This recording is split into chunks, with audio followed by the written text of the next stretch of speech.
Vítajte, milí poslucháči, pri ďalšej epizóde podcastu Žijem pre umenie. Tento podcast je iniciatívou občianskeho združenia Asociácia pomoci APA, ktoré už 15 rokov v jesennom období organizuje charitatívnu aukciu súčasného umenia na pomoc deťom a dospelým so zdravotným znevýhodnením. Budeme sa rozprávať s tými, ktorí dlhodobo tento projekt podporujú venovaním svojich diel. Podcast vznikol v spolupráci s nadáciou TA3. Dnešným hosťom je Jana Farmanová, maliarka, figuralistka, ktorá má blízko k témam, ktoré dôverne pozná: vzťahy, ženská telesnosť, materstvo, detstvo, dospievanie. Jej maľby sa tematicky zameriavajú na zobrazovanie žien v určitom momente života. Maľbou materializuje situácie, emócie a skúsenosti. Ďakujem, že ste prijali pozvanie do podcastu Žijem pre umenie. Ďakujem za pozvanie. Ako ste sa vy dostali k výtvarnému umeniu? Ja som sa dostala k výtvarnému umeniu tým, že som bola príliš vysoké dieťa, ktoré nemohlo byť baletkou. Tak som vyskúšala výtvarný odbor na Zuške a tam ma teda zobrali. Mali ste túžbu byť baletkou? Áno. Ale rodičia povedali nie? Alebo nie, teda normy? Normy a balet majstriňa povedala, že mám príliš dlhé nohy, dlhé ruky a som príliš vysoká na svoj vek a že to ešte teda pôjde vyššie. A váš talent teda objavili na výtvarnom krúžku? Na výtvarnom krúžku. Mhm. Ako to bolo potom ďalej? Vy ste išli študovať? Ja som išla na šupku, umeleckú priemyslovku, na Palisado vlastne. Áno. A potom som išla na Vysokú školu výtvarných umení vlastne hneď po maturite. V 89. som nastupovala do prvého ročníka. A na šupke ste mali aký odbor? Keramiku. A potom teda ste si išli potom som išla na maľbu a tú maľbu vlastne som začala vnímať intenzívne cez vlastne literatúru o umelcoch. Prevažne vlastne tí prví, čo ma oslovili, tak to bola vlastne francúzska škola, či už 17., 18., 19. storočie a vlastne cez lásku vlastne k tomu koloristickému francúzskému spôsobu vyjadrovania som sa dostala k maľbe.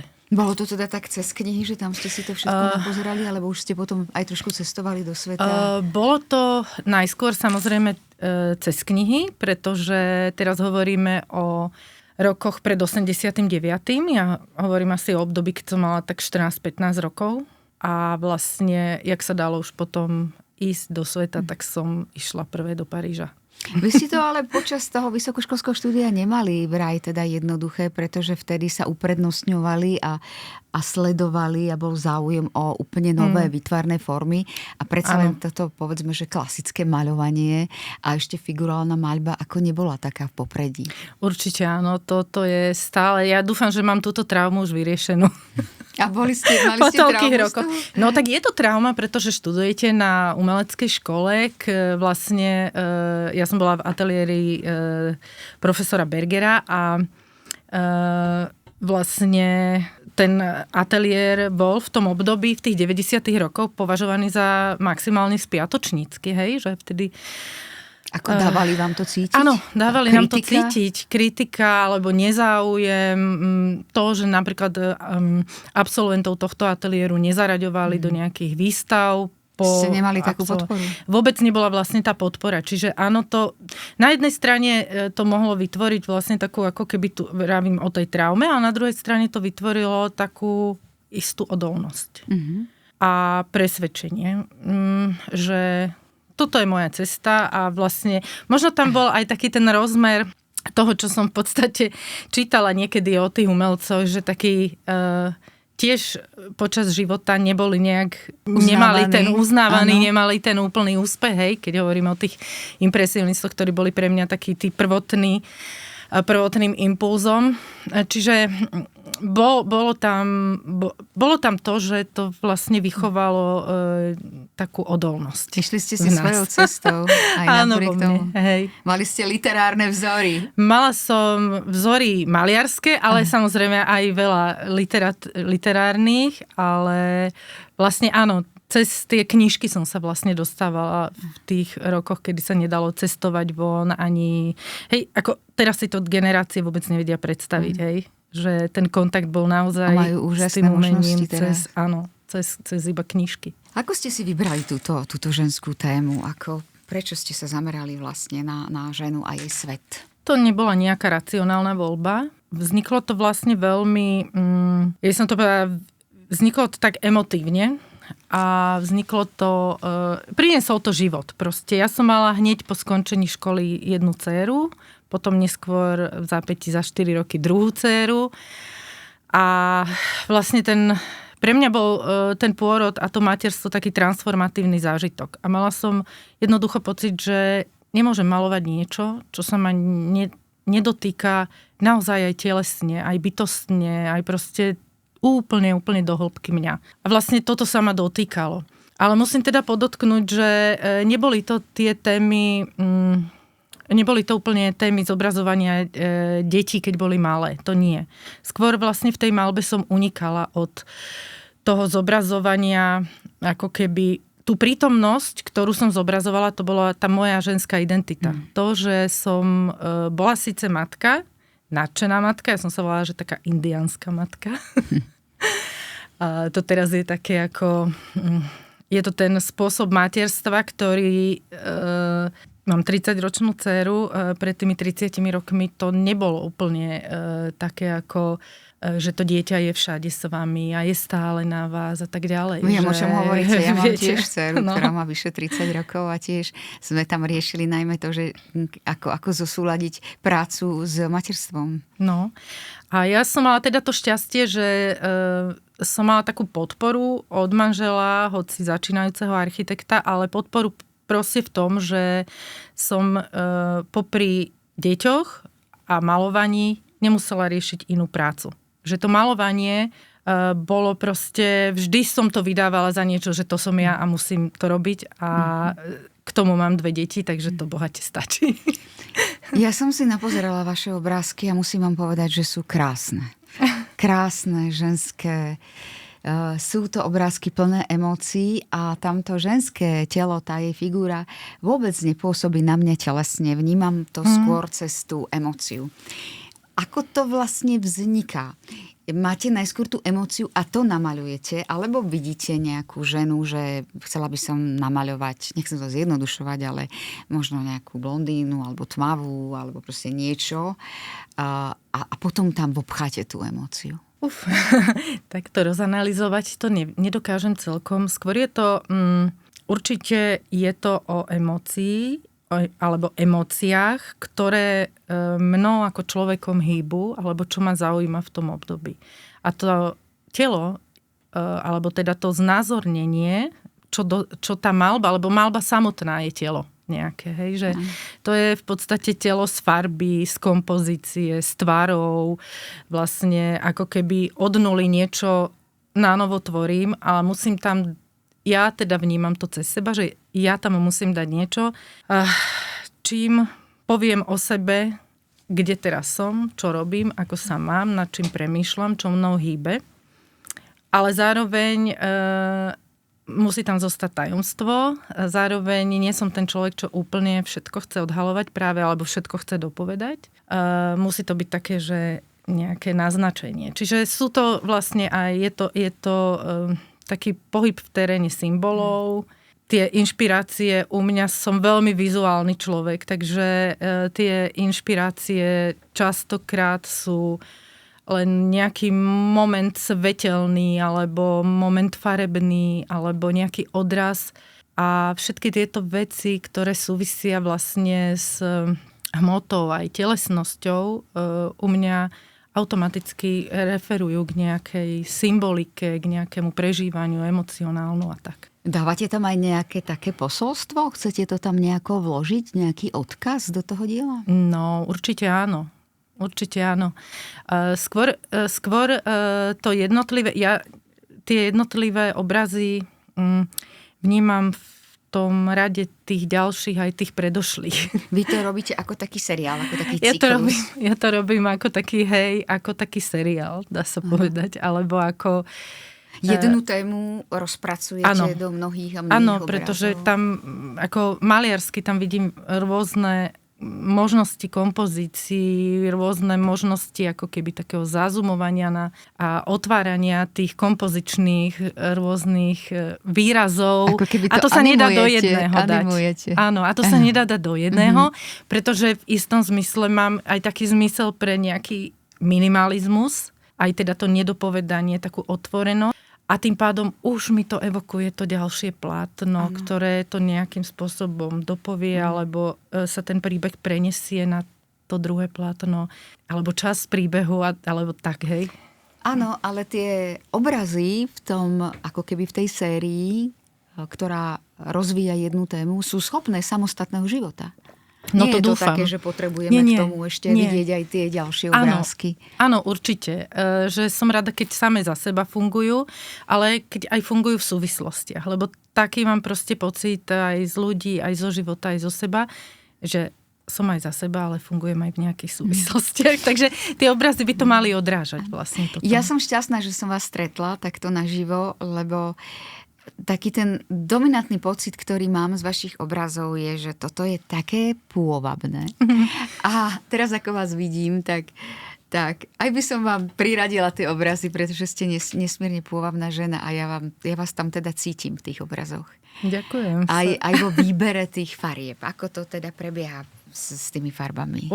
Prišľaňujete jednotlivé farby k jednotlivým emóciám, alebo ako ich vyberáte? S tými farbami je to také rôzne, však vlastne malujem 30 rokov, takže ono sa to naozaj pohybuje nejakým spôsobom, alebo mení a pre mňa je farba veľmi dôležitá. Alebo respektíve nie len samotná farba, ale odtiene. Ten taký kolorizmus. Akože v tomto som strašne, myslím si, že som taká viac ako keby napojená možno na také talianské umenie, alebo aj na to francúzske, že v nich odjak živa farba niesla svoj význam a zmysel. Určite. Aj u nich, tam aj to svetlo, ale napríklad pre mňa je napríklad taký taliansky maliar, že Morandi. On robil celý život iba zátišia, ale to sú proste tak krásne, krehké, zvláštne koloristické súvislosti v tých flaškách a žbánoch, ktoré robil,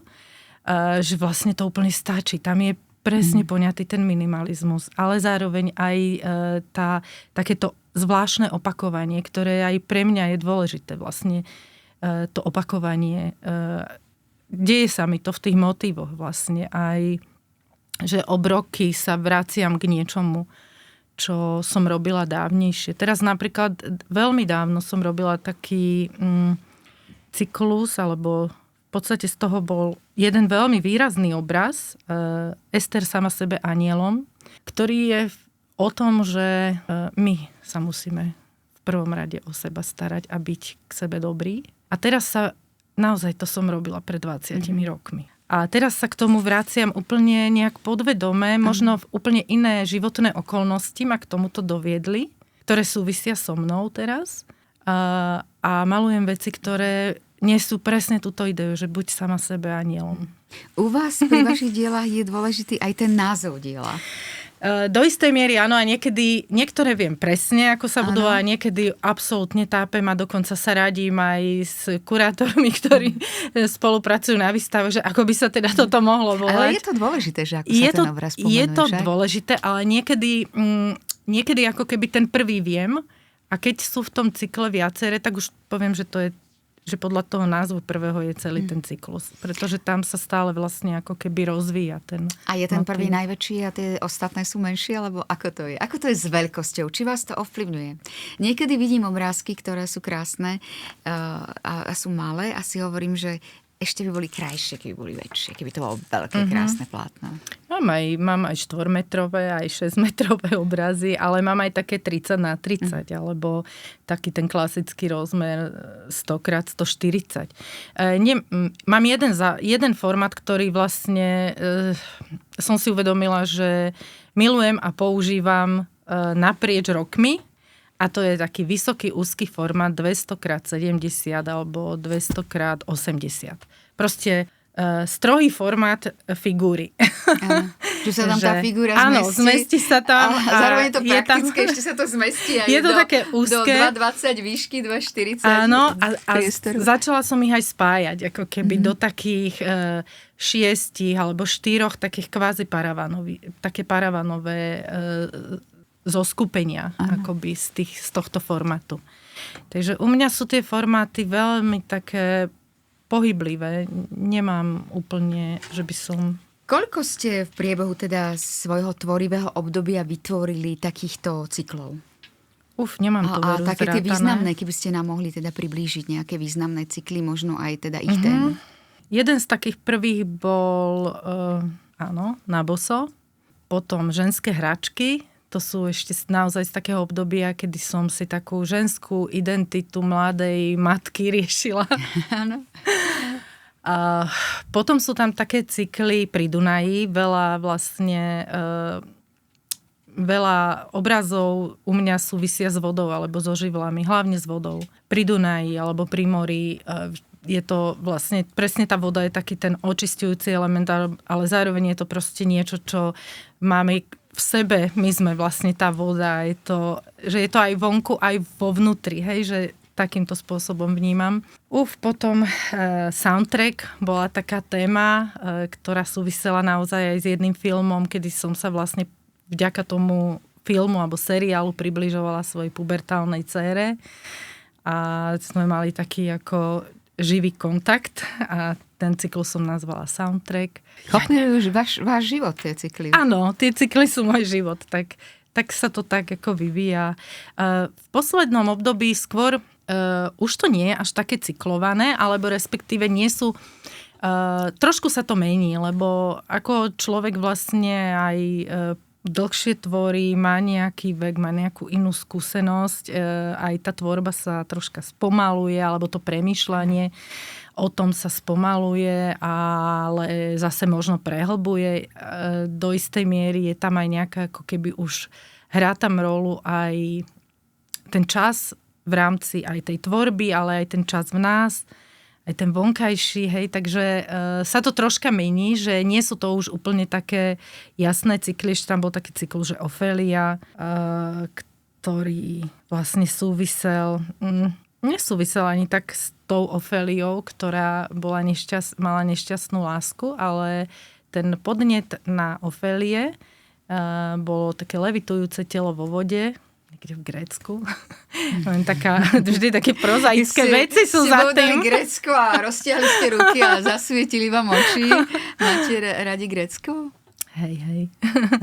No a vlastne pre mňa bola tá Ofélia žena na hladine, ktorá sa ale neutopila, ale ktoré je dobre s tou vodou a relaxuje a nakoniec vlastne celý ten cyklus ukončili. Boli to také ležiace figúry na vode, ale celý cyklus ukončili také 2 malé plátna ženské poprsie v bielom tričku.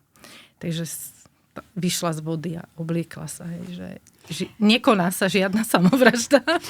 Ako prežívate svoj vek? Ako prežívate to, že už starneme, ale zase na jednej strane máte obrovské profesionálne skúsenosti. Ste už ako keby vymaľovaná, no? Že už proste už toto máte naozaj bohaté, úžasné a tuto v rámci teda toho osobného života je to prirodzene človek, ako už starne. A tak ako to vnímate? A najmä teda v našom ženskom svete sa veľa rieši to starnutie. Mňa sa veľa pýtajú, že ako prežívam starnutie. Ja hovorím, že ja ho neprežívam, ja ho žijem. Takže ako je to u vás? Nepodľahnúť panike. Byť v pohode sama so sebou. Vlastne povedať si tie plusy a minusy a tých plusov je asi viac. Myslím si, že taký ten pokoj, čo človeku prichádza aj so skúsenosťami, aj proste nepodľahnúť nejakým tlakom, ktoré sú mimo mňa. Že viac sa orientovať v sebe a byť taká v takej harmonii so sebou. No. Aký máte rytmus životný teraz? Ja teraz končím semester, lebo ja aj učím na vysokej škole umeleckej. Učím figurálnu kresbu. Čiže končíme semester, ešte mám nejaké oponentské posudky urobiť, napísať, prečítať. Pedagogická činnosť? Pedagogická činnosť, začala som ju asi keď som mala 46, Plus teda v takomto, až teraz si dokončujem dizertačku, v tomto veku som sa prinútila čítať francúzskych filozofov a niečo o tom písať. To si hovorím, že to sa obdivujem. A začala som s tým v podstate preto, aby som... Dievčatá už boli veľké a aby som mala nejaký kontakt, lebo žijem v Nitre a ja som vlastne mala som strašne málo kontaktov s ľuďmi. Takže som do toho vlastne vstúpila 2-krát do týždňa na to cestovanie a na to učenie. A mala som krízu, priznám sa, po nejakých 4 rokoch a teraz ma to zase teší. Že sa to tak vystriedalo. Ako sa to prejavuje? Ako to človek cíti, keď zistí, že má málo spoločenských kontaktov? Priznám sa, že pre mňa zase nie je to až taký veľký problém. Ja som veľmi rada sama. A veľmi rada som v svojej záhrade. A veľmi rada proste naozaj, že viem sa tak napojiť na to, že tam počúvam, jak tie vtáčiky poletujú. Som v tomto trošku taký podivín. A čiže ja tých kontaktov až tak veľa nepotrebujem. Ale je to veľmi vlastne ten dôvod, prečo som začala... bol byť naozaj s kolegami z oboru v kontakte. A vlastne na tej našej katedre sú vynikajúci maliari súčasní a je to príjemné občas ich stretnúť, lebo zase my sa nestretávame ani na týždennej báze, ani na tej dennej báze tam. Takže je to tak akurát. Baví ma vlastne aj to, že dnes má môj manžel narodeniny a dostal odo mňa darček, že som kúpila úplnú prvotinu jednej študentky našej. A jeho to tak potešilo a mňa to tiež potešilo a pevne verím, že aj tú slečnu to potešilo. Že som vlastne pri zdroji niektorých diel, ktoré vznikajú a tých príbehov tých mladých maliarov, väčšinou ináč dievčatá študujú maľbu, veľkej presile sa to veľmi akože otočilo a zmenilo. Takže má to také rôzne, má to plusy aj minusy. Tie minusy sú možno v tom, že nabúrava to trošku sústredenie. A to sústredenie s tým vekom je náročnejšie, ale zasa... Nabúrava to takú vašu harmóniu? Skôr to nabúrava takú nutnosť samoty, lebo pre mňa je ako maliarstvo nutne potrebuje byť. Ja teda nie som ten typ, čo by vedel malovať pred obecenstvom. V žiadnom prípade. Takéto bohemské maliarstvo nemáte v sebe? Nie, vôbec. Ja mám v sebe veľmi akože takéto tiché uzavretie a potrebujem aj sama ako keby sama v sebe si urobiť to ticho, aby sa tam začalo niečo hýbať, čo chcem, aby vyšlo vlastne na to plátno. Aby som sa sama v sebe zorientovala v tom hluku niečoho, čo žijem a to teda asi naozaj nežijem až v takom hluku, ako veľa ľudí. Že... Tak toto je taký, v tom vašom životnom rytme, to učenie je taký dynamický prvok, by som povedala. A čo tam je ešte? Je ten dynamický prvok? Nie, v rytme života teda učíte a čo ešte tam teda nájdeme v tom balíku? V tom balíku už iba také veľmi ako bežné veci, rodinné alebo partnerské, láska k záhrade, k zvieratám. Je to také trošku oddelené od toho pracovného umeleckého života, že... Nemám pocit, že sú to všetko také tie náplne, ktoré proste ja v tých obrazoch mám a... Že vás to všetko neviem, aj inšpiruje toto všetko? Áno, určite áno. Proste vzťahy boli vždy niečo, čo ma zaujímalo. Dávať vlastne aj na plátno. Rovnako nejaká súnáležitosť so zvieratami. Čím som staršia, tým viacej. Alebo súnáležitosť vlastne s prírodou, s procesmi záhradnými, s prírodnými procesmi, že to tam proste všetko je, že pre mňa, že ono to možno vyzerá ako v úvodzovkách teda štúdia ženského sveta, ale ten ženský svet nie je oddelený od toho ľudského, od toho povedzme aj toho zvieracieho, alebo aj takéto vnímanie prírody ako širokého. Pre mňa ako príroda je ešte výraznejší prvok v mojom živote, ako povedzme, že spoločnosť, alebo sociálne vzťahy, také tie širšie sociálne vzťahy. Tie úzké, áno. Neviem, či ste to počuli, teraz sa tak hovorí, že ak chceš byť šťastný, Ak chceš byť šťastný rok, tak sa vydaj alebo ožeň. Ak chceš byť šťastný 10 rokov, tak maj psa a celý život, tak maj záhradu. Takže to presne vystihuje. Asi to sedí. Áno, asi to sedí. Malujete každý deň? Bohužiaľ nie. Keď som bola mladšia, som malovala tak oveľa horúčkovitejšie. To som vlastne vravela, že s tým časom sa to tak spomalilo.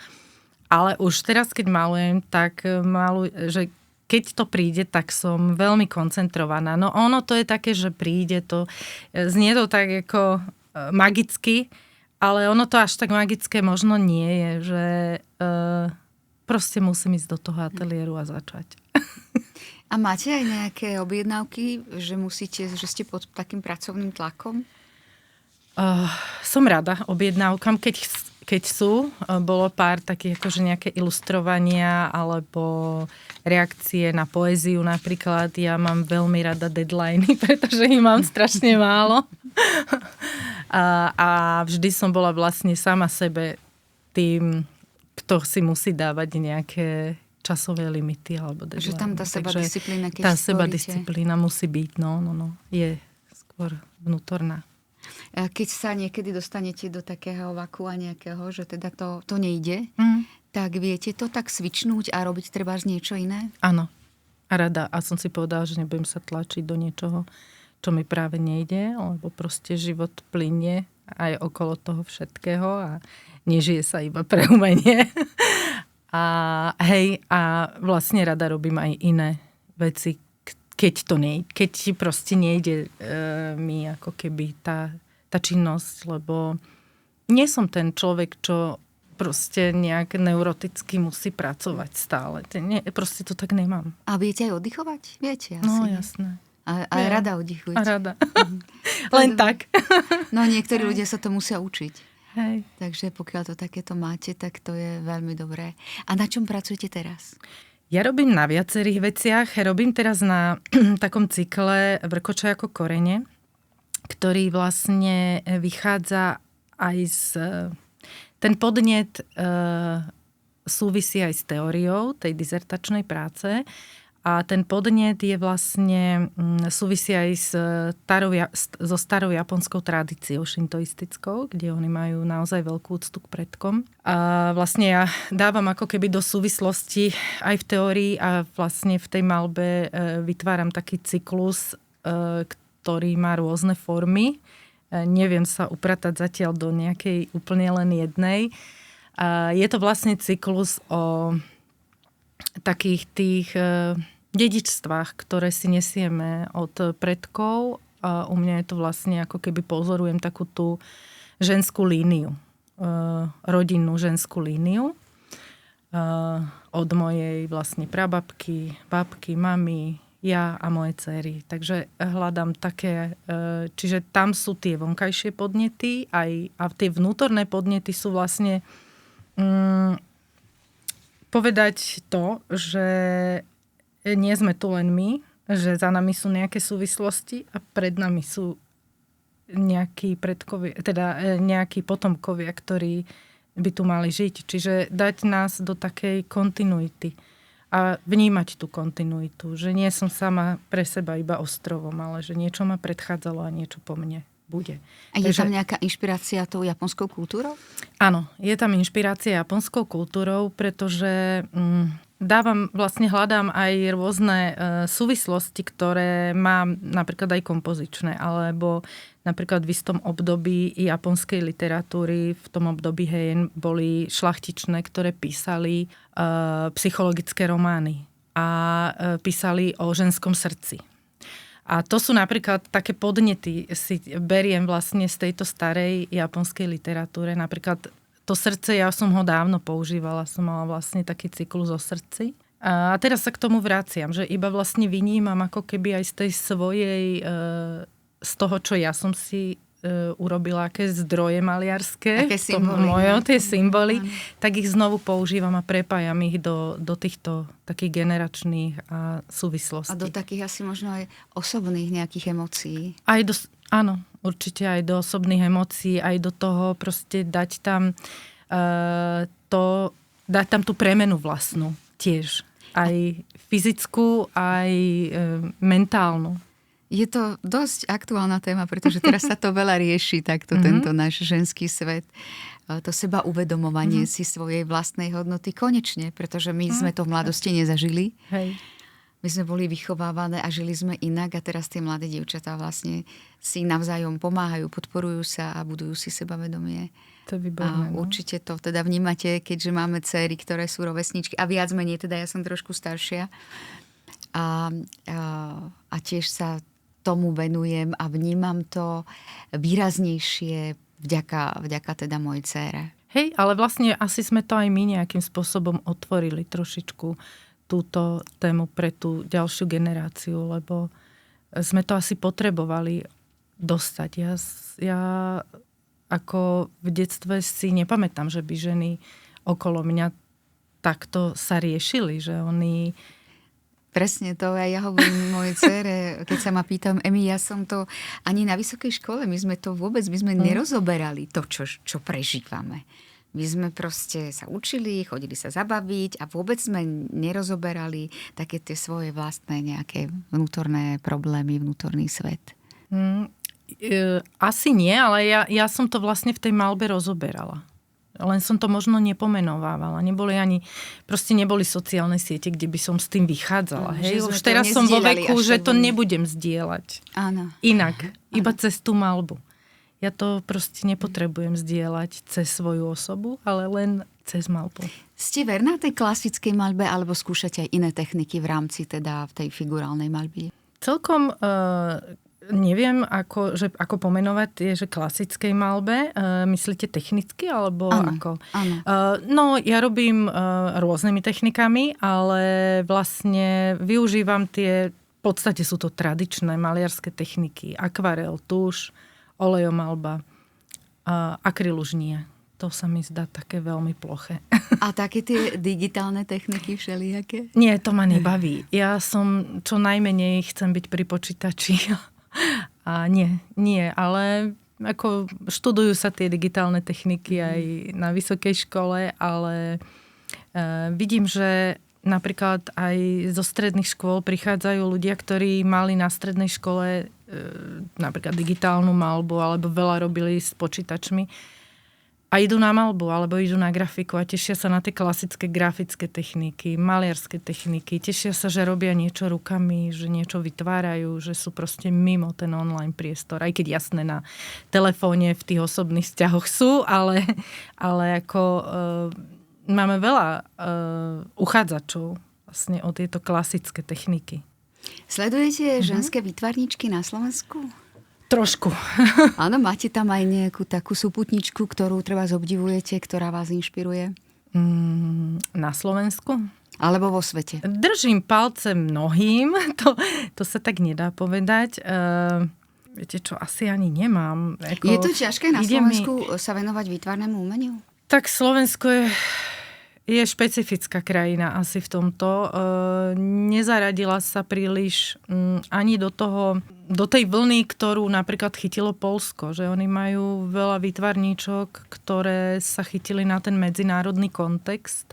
V Čechách sú tiež nejaké autorky, ktoré sa chytili viac na ten medzinárodný kontext. Len problémom je to, že ten samotný výtvarník buď žije v zahraničí a tam na tom pracuje, aby sa presadil. A keďže je na Slovensku, je to trošku problém sa presadiť mimo týchto hraníc. Pretože vždy je to vyzerá, že ten umelec sa ako keby posúva sa sám svojou tvorbou. Ale už usporiadanie nejakej výstavy v dobrej inštitúcii, to je vec kolektívna. Hej? To nie je vec toho výtvarníka, jediného. Hej? To je proste kolektívna vec, ktorá musí nejakým spôsobom priniesť satisfakciu aj tej organizácii alebo nejaké spätné väzby pre iných umelcov odtiaľ a tak ďalej. Čiže to je vec napojenia na kurátorov, čo by som teda radila mladým umelcom a umelkyniam, že nech si budujú vzťahy, udržujú tie vzťahy a budujú ich s teoretikmi, s kurátormi, s galeristami. Hej? Že to je vlastne pre ich kariéru veľmi dôležitá vec. Áno, pretože do istej miery sa treba na to pozerať aj komerčne. nielen komerčne, ale je to vec aj toho, ako vy nemôžete ako vytvarník sám ísť niekde do nejakej inštitúcie v zahraničí a povedať, že ja tu chcem mať výstavu. Potrebujete mať niekoho, kto to urobí za vás. Nejaký background potrebujete. A to nie je to vlastne taká ako keby... sú to súvislosti. Takže v tomto je Slovensko... A vo svete teda sledujete nejaké malierky, ktoré vás inšpirujú? Alebo chodívate občas bývajú aj výstavy? Chodívam na výstavy, samozrejme. Úprimne poviem, niektoré, akože mám nejaké mená, čo mám rada, hej, Marlene Dumas, ale to sú také ako, že už veľké mená. Ja vlastne dlhodobo milujem sa vrácať v histórii ako k historickej malbe. Proste ja mám rada znovu sa ako keby pozrieť na veci, ktoré boli také premiálne kľudne na Rembrandta, Rubensa, proste na tieto veci. A to aj vlastne študentom hovorím, lebo je obrovský pretlak na sociálnych médiách, na sociálnych sieťach je obrovský pretlak umelcov, ktorí seba prezentujú vlastne tam, hej. A študenti častokrát ako nechajú sa nejakým vizuálom čohosi upútať, hej. Podľa mňa je strašne, ako pre mňa je veľmi inšpiratívne pozerať sa stále v tej malbe aj dopredu. Nie len na nejaké momenty, také hviezdy, alebo nejaká vizualita hviezd, ktorá zrazu zahviezdila na sociálnych sieťach a je jej tam veľa a zrazu proste vidím 10 umelcov, ktorých nedokážem rozlišiť, pretože tá vizualita sa nejakým spôsobom opakuje. Úprimne to nejak nebaví. Proste mňa teší sa vrátiť napríklad takej Adriene Šimotovej k jej prácam, ktoré robila v 70. 80. rokoch, že ako keby taký ten spätný pohľad s touto skúsenosťou na veci, ktoré by sa mi mohli zdať, že už ako keby, že to už bolo. Mm-hmm. No a čo? Že tam je to pre mňa zachytený, nejaká autentická skúsenosť silná, rokmi nejak pestovaná. A to ma vlastne čím ďalej, tým viac zaujíma. A ešte čo vás zaujíma okrem výtvarného umenia? Došli ste veľmi pekne oblečená, ešte sme boli také vyladené. Sme si povedali, že sa k sebe naozaj hodíme. Vy ste modrá, ja som modrá, dve modré farby, taký ten ženský svet iný, ako tým, že ste estét, trebárs moda. Aký máte vzťah k móde? No, moda ma vždy bavila, ale vždy taká niečo také, ako že aby tam bol ten prvok mňa, taký tá nadčasovosť. Mne sa páči proste nadčasovosť, že nie som človek nejakých módnych trendov. A čím som staršia, tým viac sa mi páčia šperky. Ano. Máte krásne. Ďakujem. Mne sa páči. Ale perličky máme na krku obidve. Áno, ja ale nedokážem ich úplne tak nosiť. Chcem sa to... Ja stále hovorím, že vždy príde čas, keď žena zatúži mať nejakú perlu. Či už jednu, alebo dve náušnice, alebo perlový náhrdelník. To tak patrí do toho nášho sveta. A čo tam ešte nájdeme v tom vašom svete, okrem teda prírody, výtvarného umenia, módy, možno pekných šperkov? Je tam ešte nejaké také špeciálne hobby, čo by nás zaskočilo? Je, čo milujem a to sa musím teda tomu totálne brániť, lebo ja by som stále navrhovala nejaké interiéry. Milujem interiérový dizajn a milujem proste architektúru súčasnú. Ako to u vás doma vyzerá? Povedzte mi, v akom štýle máte zariadené? Eklektizmus. Všetko možné, čo máme radi, čo sa nám páči. Vlastné obrázky na stenách, alebo aj cudzie? Aj vlastné, aj fotografie dcery, aj... Dcera je fotografka, Dcera je fotografka, Ester Šabíková. Alebo Ester Šabík si píše. Manžel architekt. Manžel architekt. A žijeme v starom dome.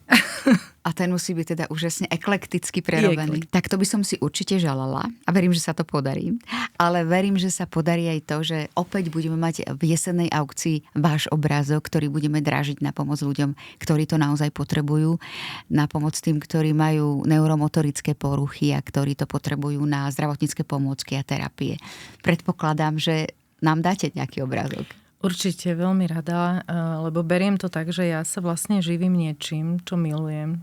A vlastne som taký človek šťastený, takže veľmi rada prispievam, že je to taký dar odo mňa tým ľuďom, ktorí možno nemali až toľko šťastia, napríklad v zdraví. Áno, my si to veľmi vážime a zároveň si vážime aj to, že ste prijali pozvanie do tohto podcastu, ktorý je tak trošku pohľadom do zákulisia tvorby autorov, ktorí na nás nezabúdajú a ktorí prispievajú aj na charitu. Ďakujem veľmi pekne za dnešný rozhovor Jane Farmanovej. Milí poslucháči, toto bola ďalšia časť cyklu Žijem pre umenie. Všetkým milovníkom umenia ďakujem za pozornosť a teším sa, že nás budete počúvať aj na budúce.